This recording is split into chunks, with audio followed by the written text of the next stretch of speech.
Well, something else that will send fear and trembling through us all just as we approach Easter and plan on having a post-Lent binge.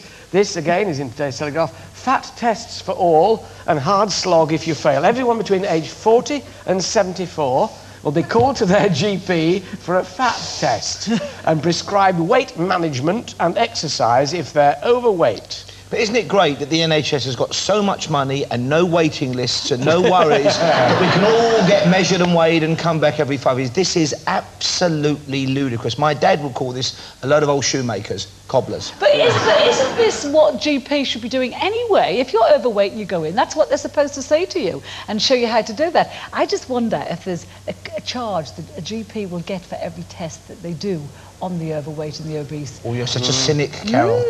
You're such a cynic. Well, I tell you what, if you pass that test and you're not overweight, you could look like this. Charlie, would you like to come on now and to just show us what you look like? Because this, you see, Charlie wouldn't have a problem. Because Charlie is wearing... Steady, gentlemen, please. Just remember, I'm having to sit an awful lot closer than you lot are over there and control myself. This is the 99p Bikini from the 99p shop. Charlie is wearing one of these. They only cost 99p. There's not a lot of them, I suppose. Charlie, I've got £1. Can I have it off you? With a profit. That's about 45p a half. Charlie, I mean, the questions I was told to ask you, comfortable? Very comfortable.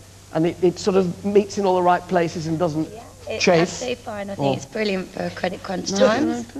What a ridiculous question. Does it chafe?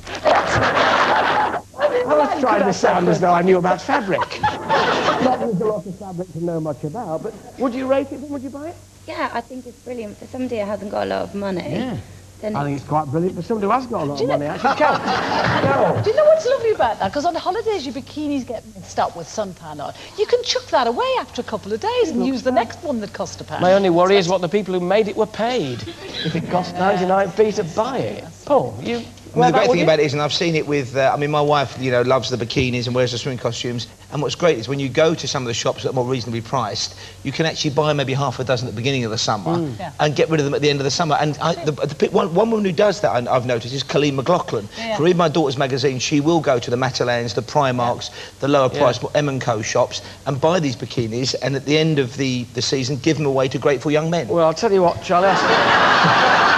Talking of grateful young men, I've spent £5 on another 5, so I'll see you outside and we'll try a few more on later. Ladies and gentlemen, Charlie, thank you very much.